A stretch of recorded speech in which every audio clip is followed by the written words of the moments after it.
December 29th of 22, I reviewed the GameSir G7, calling it the best budget wired Xbox controller. You were there. I saw you in the front row. Fast forward to July 17th of 23, and I reviewed the first anti-stick drift Xbox controller, which was the successor to the G7, called the SE, which removed the rubber grips and mechanical face buttons in lieu of a couple of well-needed upgrades, like Hall effect thumbstick modules and a way to disable the rear buttons if you're a heavy gripper that gets false actuations. November 20th of 24, the plot thickened as I took a look at a couple of special edition G7 HEs and SEs. You can probably figure out in the back of your gamer noggin what those acronyms stand for. Special edition, Hall effect. I'm just guessing, but that's probably what it stands for. There's been a common theme or sentiment sliding out of my gums every time I talk about the G7. This is a fantastic wired, I just hit my chin because I'm about to slide up in here for the intensity, wired budget Xbox controller. Go ahead and put those 3 fingers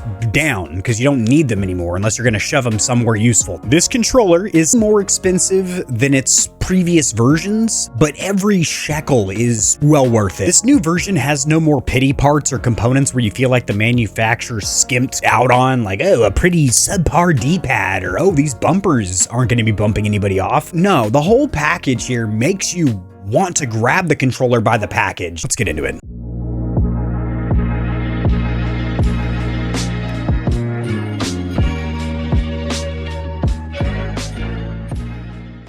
Quick disclaimer to my audience so you know where this controller came from that we're reviewing here today. GameSir did offer to send this controller as well as a couple of other models for review, but I let them know, hey, I've been kind of sporadic with my uploads recently, and I can't guarantee that that product's gonna get reviewed in a timely manner. But for my own pleasure as a gamer, to tickle my own gamer bones, I did pick up this controller with $80 on Amazon, where I prefer to buy pretty much all my stuff. That is going to be the link down there in the description below. That is a generic affiliate link. I do get thrown a couple of shekels for referring you, but you don't pay anything extra at checkout. I'm on the GameSir website, and I do feel like it is time for a revised buyer's guide, something a little more up to date, because this site has changed. Not only the interface, how you browse, faster, more responsive, also a lot more organized, easier to jump around by platform. They don't make that silly mistake where when a new controller comes out, they call it the top ranked or top rated, and you're thinking, how is that possible? They just released yesterday. New arrivals are indeed the new controllers. Top rated are the older controllers that do have positive customer reviews. Customers. But more importantly than the fact that you can browse the website a little bit slicker, different models. GameSir is the most active controller company when it comes to releasing new models, to where it becomes nauseating at some points because they are oftentimes bleeding over into each other's price points and feature sets. It does become a little bit confusing when really there's only like 2 or 3 controllers I personally recommend from GameSir for each platform. That being the G8 Plus Bluetooth for mobile, the G7 Pro we're reviewing here today for Xbox, PC, and PlayStation if you can get away with it. And if you're looking for a extremely budget but also respectable PC pad, the Novas, which are now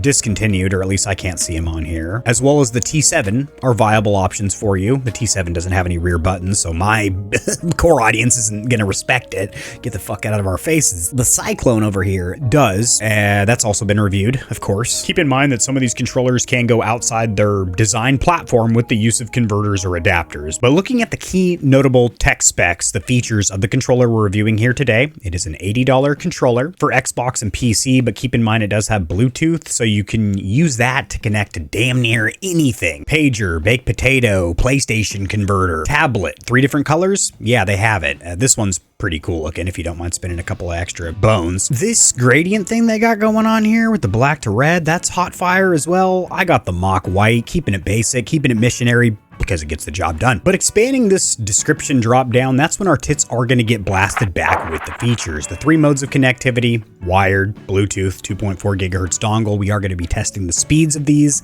as well as trying to overclock and test the speeds again. This is a headliner here, so step the fuck back. GameSir MagRes TMR sticks. Hall effect, good. TMR, most times, better. More advanced technology. But for search engine optimization, they also do have the words Hall effect in there to help Google or any confused customers to get down the pipeline. The triggers are what's Hall effect. The thumbsticks are Magrez is the brand. TMR, which is the technology. Thumbsticks. The triggers are delicious. They are like a mouse click. Mechanical, and they're not permanent like some of the custom controller companies when you spec it out in a builder. I don't really like that option because if you ever go to play a PS game with the adaptive triggers, you just can't. Or if you're playing a racing game where you're trying to modulate the throttle and brake, again, you can't. So you're sitting there with a $300 controller that you can't play certain games with. Doesn't make a lot of sense. Having an on-off trigger lock or stop system does make much more sense in my little brain. Built-in gyro, because the previous versions did not have gyro, and this is a very welcome feature for a lot of controller players that use this as their dedicated only primary aiming method or in conjunction with a thumbstick for those finite movements. You do the big snap aiming with a thumbstick and then a little precise movement with your wrist and the face gets clicked. This is on PC only. I understand why they do this. Xbox is trying to deter any features their stock controllers don't have that a third-party controller would have that would give an unfair advantage or just a different feature that not every other player has in multiplayer. 4 macro buttons, referring to the 4 additional buttons. 2 rear buttons, which I'm still a little salty about. There's a little sodium in my bones because there is still only 2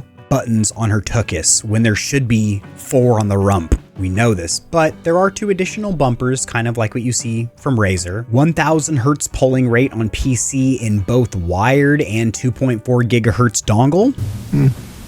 We'll be testing it, but I do believe yous. The D-pad and face buttons are a very satisfying, not too loud, perfectly balanced pressure-wise mechanical micro switch. So I don't get any false actuations, but I press them with just the right amount of force. Tick, get a little satisfying click that lets me know I actuated that button. 3-part magnetic swappable faceplate and extra D-pad for free customization. Sure, yeah, you pop that faceplate out, you can get just the faceplate to change the look of your controller. 4 rumble motors, that's going to be 2 rumble forces in the palm grips and 2 impulse triggers. A very nice included charging dock, which we'll mess with later. A 3.5mm headphone jack, which is super surprising because most controller manufacturers are doing away with this, assuming that most gamers are using a wireless headset, which they are, but for the ones that aren't or don't want to, this option should be here. There should be a hole for you to put a headset in. And that works in both wired and through the dongle, which is a big deal because a lot of third-party dongle using controllers lose the ability to use the headphone jack when you aren't wired. There is upgraded software, and you know if there's a new software program, that means a full tour of it. And a couple of statistics over here. The gross weight, it really isn't that gross. It's not very heavy, 782 grams, 1.72 pounds. When you say it like that, I don't believe you. And the dimensions, this might be the weight for the whole charging dock and the box because the controller doesn't weigh over a pound. And the goods from GameSir do have 1 year of warranty coverage, very standardized here in North America, kind of the bare minimum. Now, if you feel that the bare minimum is enough, then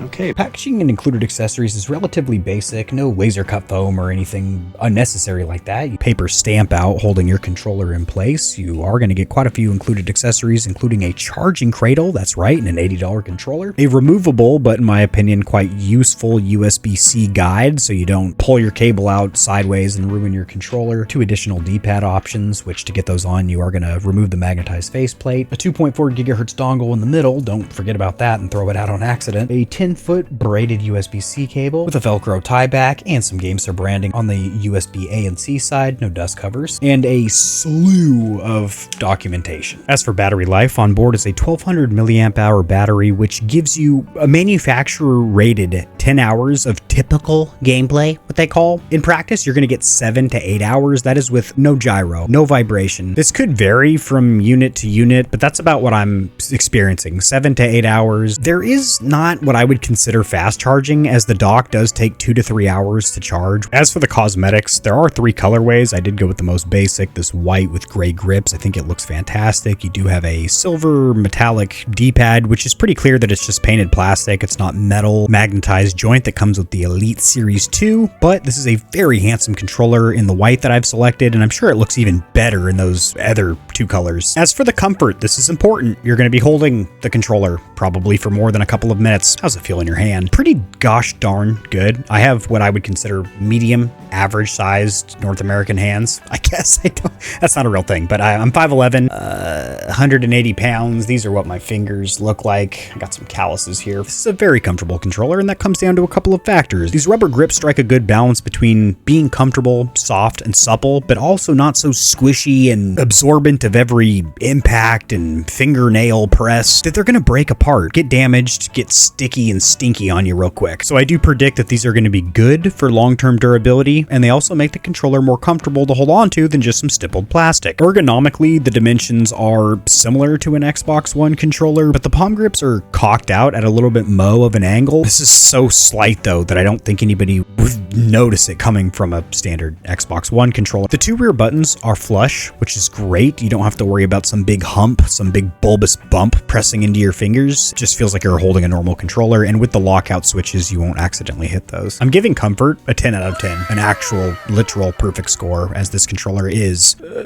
flawless to hold. Keep in mind, I did buy this with my own money, so if I gargle and glaze this thing sideways in the video, which I'm surprised I'm going to be, it's all valid. I threw down 80 bones on the table to GameSir to get this thing. As for the build quality, it is leagues, multiple, like Pee-wee, varsity, college, skipped all the way to the pros, basically, as this is a pro controller. See what I did there? The G7 and especially the SE did feel a little bit cheap because surprise, surprise, motherfucker, it is a cheap controller. This is a cheap-ish controller, but it's actually more expensive than a stock Xbox controller from Microsoft, a licensed first-party stock controller, like what would come with your console, as were the previous versions cheaper. So those are considered budget pads that are something you pick up on Amazon to give to a buddy or a second player. And this is something that's an upgrade over a stock controller. And along those lines, this does feel just as good as a stock Xbox controller, but better because it doesn't have that removable battery tray door making it all flimsy. You have the rubber grips, and every component is going to have a nice tactile click or some kind of nice feel to it. Build quality, 9 out of 10. The fact that this is an $80 controller. As for the D-pad, I think GameSir knocked that out of the park. Not only is it mechanical, not very loud, but does give you that nice tactile click and should give you long-term reliability that comes with mechanical switches. But you do have 3 swappable options, and I didn't expect to like all 3 of the options. You do have a typical 4-point D-pad, pre-installed is a wheel, and then you have a hybrid that's more of a 4-point, but you can also do roll-offs as it does have support for the diagonal inputs. It does have lettering, or symbols, I should say, showing you what the hotkeys are going to be if you hold down the function button, and that is the volume of your headphone jack as well as your chat game blend. Cool that you have control of that on board. It feels weird to give out 10 out of 10s because like that's the maximum. Where do you go from there? I'm sure there's going to be a controller in 7 or 8 years that has a D-pad that feels better than this, and then where do I go from there? Is it an 11 out of 10? But seriously, as of now, this is the best D-pad. There's 3 options. It's mechanical in an $80 controller. As for the face or action buttons,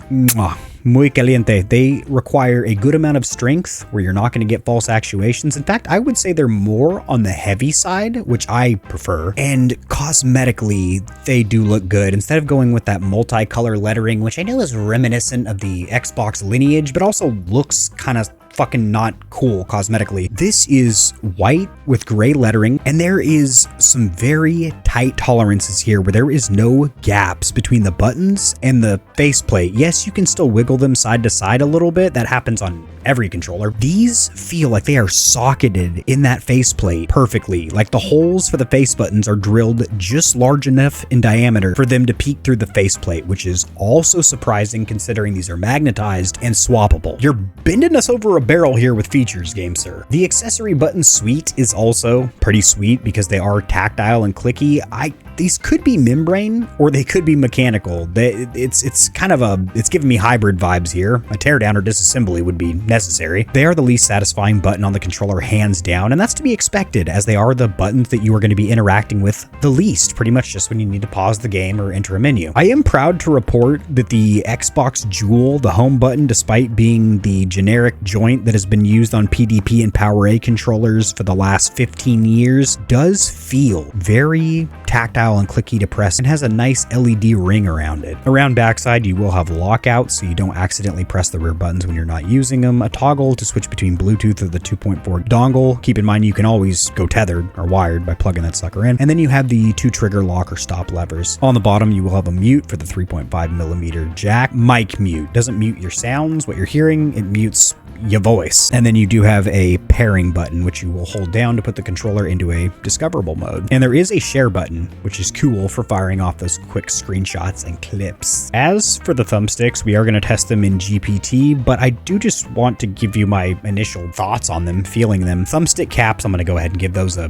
non-existent score of like a 2 or something like that, because they are standard Xbox One caps, which I'm not a big fan of. Small in diameter, quite short, so you don't have much leverage. Not leverage for strength, but being able to turn up your sensitivity and then do those small finite movements, those little micro adjustments if you shall and will. Also, the material that they use has always kind of sucked. Pretty slick rubber in the center and then some kind of a ribbed, stippled for nobody's pleasure thing around the outside. You're definitely going to want to use some kind of KontrolFreek cap, which I do have an exclusive discount for my audience down there in the description below. That is at least 12%. Sometimes it goes higher than that. And since these are the licensed Xbox caps, it's the Xbox caps you're going to buy for this, not the PlayStation or Switch ones. There are anti-friction rings, so you will glide along smooth plastic when you're at full lock on the outside of the thumbstick gates. Clicking in L3 and R3, pushing in the sticks, feels just like a stock controller. But the big headliner here is that this is Magra's marketing gimmick name, but TMR thumbstick modules that should never get stick drift for you. 10 other components will go out on this thing before the over here in hardware tester, which used to just be called gamepad tester till they added GPU, mic, and MIDI tester along with the suite. These thumbsticks do perform pretty sweet as they have a perfect resting value of 0.00002 on the horizontal and vertical axes of both of the thumbsticks. As I move them around to and fro, stop, take your fingers off.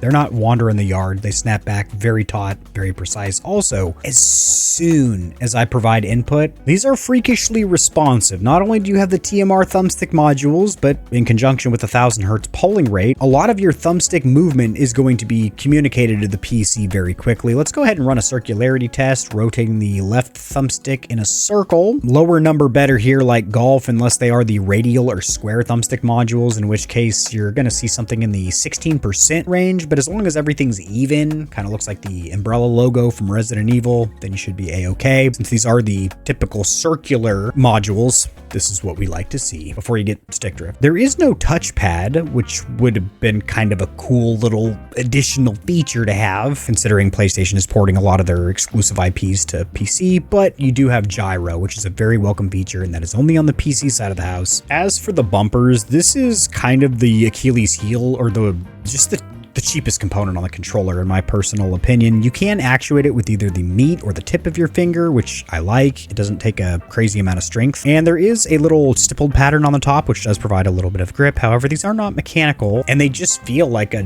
normal controller. Nothing bad, but nothing to really write home about either. 6 out of 10. You do have 2 additional bumpers, which I'm about to rant and rave about, because they're right there where your fingertips are. It's like the Razer joint has, which I like those, but I like these even more because they're flattened out in a position where you can cover the bumpers and those extra bumpers all in one fell swoop. I do also cosmetically like the way those additional bumpers look with the clear plastic. As for the triggers, you do get the full squeeze for your racing games, and then you snap on that trigger lock or stop system. You get about a 1mm squeeze with a mechanical mouse-like switch, and you do have clear plastic so you can watch that impulse motor produce vibration in the trigger. As for the rear buttons, this is a little bit of a missed opportunity, but I see what GameSir did here. They said, well, the customers have been requesting 2 extra buttons, we'll put them on the top, and they did, and that's fine. But imagine having those additional bumpers, but then also 2 extra rear buttons sunk flush with the rear shell. How cool that would be, having 6 additional mappable buttons. But anywho, diddly-oo, this is pretty sweet. They are identical to the G7 and G7 SE, so I I'm not going to get too in depth with it. These controllers have been out a long time and I've talked about them a lot, blown a lot of hot air about them. Dock/charging cradle is pretty sweet. It's got a trapdoor on the bottom which holds your 2.4 gigahertz dongle that also plugs in, so that saves you a USB port. You're going to be charging and also connecting through that dock. The 4 pogo pins on the dock make contact with 4 metal pads on the back of the controller. It sets in pretty good. I would say about 7 out of 10 times that I chucked the controller in, it would seat properly. And if it didn't, I could immediately tell, okay, the thing's cocked and they're all sideways, set it in right. Point is, when you come back, it's going to be ready for a day of play. The dock also cosmetically looks really good in my opinion. You have a little LED status light, rubberized strip on the bottom so it's not sliding around your desk. As for the software suite or program, this is running GameSir Nexus. Over here on the top, you're going to get a drop down. Actually, it's not a drop down. It takes you to a whole page. Game Hub. That's not the fuck what we're using.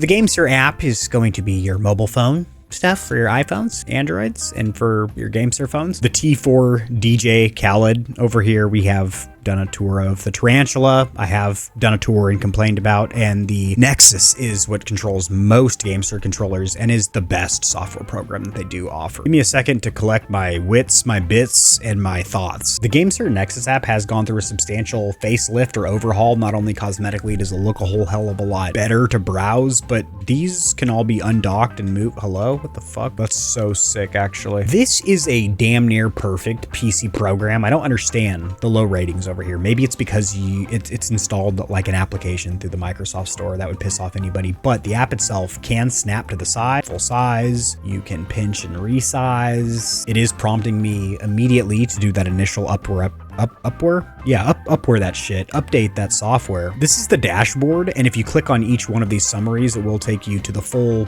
page for that specific feature. These are the thumbsticks. Now you cannot go back by pressing escape. You have to press B on the controller to go back. So that was a weird note. Maybe that's why there's not very good reviews. You do get full control by using the controller's D-pad, thumbsticks, and face buttons. So I recommend that method versus trying to see what you can click on with your mouse. Backing all the way out, you will have your controller. Go ahead and select it. Tour the software suite. I've always been a fan of Nexus, and it's better than ever. I showed you the Windows optimization, how you can snap to the sides, resize, full screen, all that stuff. Clicking on each one of these summaries will take you to the tabs. It's a little slow to respond. I just recommend using the controller. Using the bumpers will switch between the profiles. Make note of the fact that that does also change your polling rate. At 1000 hertz, I am having issues, as you've seen. It just shows the profiles up top instead of the settings. You have to click on each one of these boxes, and then it takes you to the...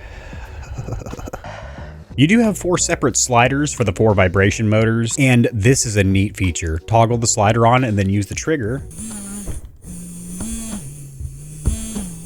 And depending on how far you squeeze the trigger, it gives you a little effect. Real-time indicator of your trigger pull. Keep in mind when you do engage that trigger lock or stop system, it is just going to jump up to 100, 0 to 100 real quick. But you do have a little bit of a cushion on the top and bottom. Makes sense. And you do have curve adjustment. That doesn't make sense. Just like I don't ever recommend having some weird S-curve for your thumbstick response curve. It doesn't make sense for triggers either. Just leave it linear and let your finger do the modulation.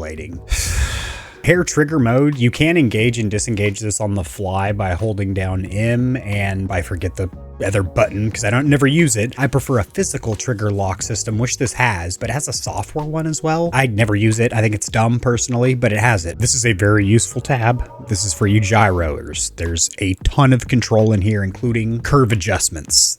Again, linear makes sense. This is badass though. With the triggers, you can switch over to tilt control, back over to aim control, and you don't need to hit apply anywhere. It just makes these changes in real time and saves. This is a great on-board diagnosis tool to see if you have stick drift, which you shouldn't because you have those TMR Magres sticks, but if it's walking the yard on you, you're going to see it here. There is an initial dead zone. In GPT, it was super responsive as soon as I touched the sticks, but if it wasn't responsive enough for you in gameplay or on GPT tests, turn your dead zone down here. Advanced mapping takes you to this page where you have sensitivity scale and a bunch of some stuff you shouldn't mess with. Buttons, this is your mapping, which you can also do on the fly, which is cool for the back buttons and the top 2 bumpers. There's also a full diagnosis suite or lab here. If you click on the beakered icon, it will take you over here, and each button you press will give you an indication that it is being pressed. Hold down B to end that. Over here in Gamepad LA to get our first input lag or delay test, 1 and enter. All right, we are going to run 2000 sample test in Gamepad LA, rotating that left stick in a circle.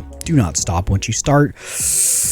Okay, not what I was expecting to see. Let's run it again. Rotating the left analog stick in a circle. What the hell? There we go. Jumping the gun there. Just missing a step. Rotating the left analog stick in a circle. We are going to see not 1000 hertz. What the fuck? Well, this isn't my desired tool of choice anyway. I prefer X input tests. We'll run 1000 sample test, shall we?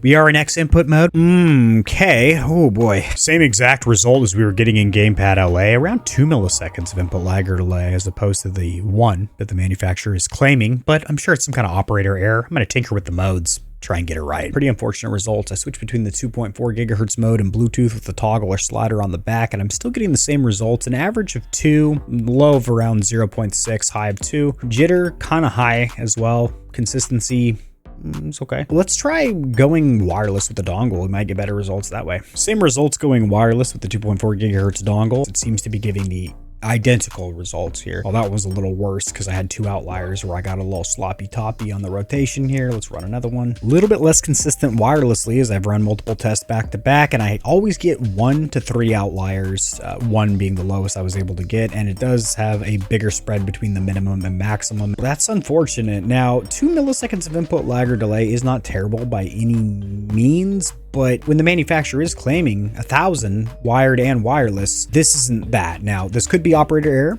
I could be doing something wrong. However, I did read the instruction manual, which a lot of people don't. They just plug it in and get to ripping. I am going to attempt to overclock in the Lord of Mice overclocking software to see if we can get these speeds higher. In the Lord of Mice overclocking software, we are recognized as an Xbox gaming device in X input mode for an estimated 2 to 4 milliseconds of input lag or delay. That is correct. We are getting 2 milliseconds as we are not filtered, meaning not overclocked. Let's remedy that situation. Oh, golly. So even after a Lord of Mice overclock, increasing it to 2000, 4000, or the maximum available of 8000 hertz, I am still getting the exact same speeds, showing about a 500 hertz stock polling rate as opposed to the 1000 claimed by the manufacturer. Select 1000. Let's test the speeds again, please. Whoa, okay, she's walking on her own. Again, walking on her own, and still not at a lower polling rate than before. What the fuck? There it go. That's it. That's the one now. Okay, so it keeps disconnecting and reconnecting now that I've tried to go to 1000 hertz. Okay, we're having some connectivity issues here. Yep, she keeps connecting, disconnecting, reconnecting, forgetting where she is. Go ahead, unplug it, replug it. The old-fashioned IT fix that works 90% of the time. When you plug in the controller, it doesn't just start working. You do need to press the Xbox button and hold it down for a couple seconds. Uh-oh. Oh. Let me see if the overclock in Lord of Mice might be interfering with the 1000 hertz manufacturer overclock. If you can get the controller working. There we go. Okay. It is not wanting to work, but once it disconnected, there we go. Go back to 500, do that initial update. Yes, sir. The update may pause if the app moves to background. That's unfortunate that that's a thing. So I'm having an interesting issue. I do have the Lord of Mice overclocking software completely closed out. It's not running in the background or anything. GameSir Nexus is the only program that is overclocking. Whenever I go to 1000 hertz, the controller starts having some weird connectivity issues where every 10 to 30 seconds it'll come disconnected. Hasn't done it now. Give her a second. Oh, there she goes. Go ahead and minimize the app. There we go. So it's just having the app open, I guess. I minimized it and we are... alrighty. Ugh. So as you saw a second ago, I did get a successful test, 1000 hertz. And then running another test right after it, it is walking on its own and showing me an average of 360. Run it again. I'm having a connectivity issue where when I do the 1000 hertz overclock, it starts acting crazy. So for me, I do have to keep it at 500, and that's okay. That is a decent polling rate for me to play at, as I'm not some crazy competitive sweat lord like some of you speed demons out there. But for a lot of you, that could be a deal breaker. Now, this could just be be me, but it could also not be. It could be anyone that's using this application that's trying to go to 1000 hertz currently. Worth mentioning in the review. I am going to try something crazy. I'm connected 2.4G with that dongle, not wired. We're going to enhance to 1000 hertz. You get that warning message, which you're supposed to, letting you know the trigger is about to have that connectivity issue. Or can I start playing a game? How's there another update? Oh, all right. Make that happen for me. You saw me just do an update 5 minutes ago. There's another one. Temporarily disable any antivirus software. That's always fun. So that update's only available with the dongle plugged in. It's a dongle update, I guess, although it doesn't make that clear. But when you go wired, there is no update available. I was waiting for it to turn on. You gotta hold down the button. Still having the issue. So I am now up to date with the drivers, and it's still having the issue. So as for converter or adapter support, I took this one as a personal blow, as in it fucking blows. I want to play with this controller on PS5 so bad, and I spent quite a bit of time off camera diddling and fucking around with a bunch of converters and adapters that I had sitting around, and I couldn't get it working in any of the 3 connection modes. Piggybacking the dongle, or even wired, which is usually surefire. So that was pretty unfortunate. But if your experience was different, please drop it in the comment section below so we can all have the same amount of fun that you're having. So as for the pros, cons, and verdict, the 2 big-assed cons here that I was just gonna smack out of the way because they're pretty big is right now in the software suite, which is NYXI on PC. Fantastic app. But when you do the overclock to 1000 hertz, you lose some of the trigger features. That's fine, whatever. But it causes some crazy connectivity issues where every 30 seconds or so, the controller will come disconnected. 10 seconds later, it'll reconnect. That happens over and over. And when it is working, it's very inconsistent in gameplay. And you can see that in X input test as well, where it was sporadic and stuttery, giving us an average of 350 milliseconds, a very weird off number. And I made sure the Lord of Mice overclocking software was completely closed, not running in the background, having any kind of software conflict with the manufacturer's software, GameSir's Gamer's Nexus. But yeah, I'm sure that will get fixed with a future update. Another little gripe or complaint. It kept, every time I would switch between the dongle back to wired, it would say another update's available. I would go to click on the update and it would say, it's actually up to date. Just kidding with you. So just kind of some weird, small, gripey stuff. Being locked at 500 hertz could be not a small thing for you if you are a competitive esports beast or something like that. And I'm sure this will get changed with a future patch or update to where you can indeed take advantage of that 1000 hertz polling rate. If it's operator error or something, please, somebody drop it in the comment section below if your experience was different. But in my testing in Gamepad LA, X input test, that's it, the 2 programs that I use to test the polling rate. The next one is the protocol is incredibly locked down, where I could not get the sucker working on PlayStation or Switch 2. Whether I was going wired, 2.4 gigahertz dongle, or Bluetooth, I could not force compatibility on platforms that it wasn't meant for, which is Xbox and PC. Having gotten the gross shit out of the way, let's get down to what tastes good, and that is this controller on the whole. The controller's whole tastes delicious.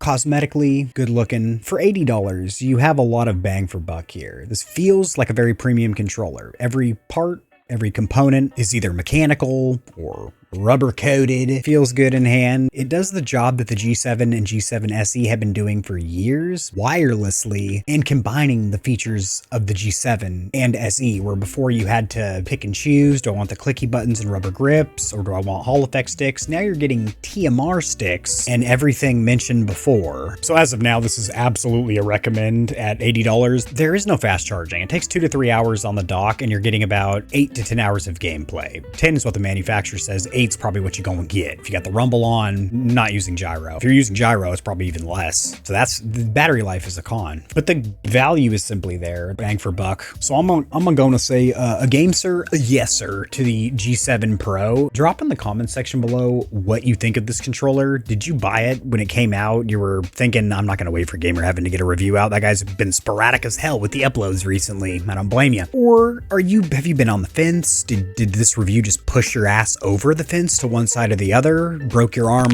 not gonna buy it, or twisted your wrists? It's in my cart right now. Put it in the comment section below. We'll have a conversation about it. Thank you so much for watching. I'll see you next time.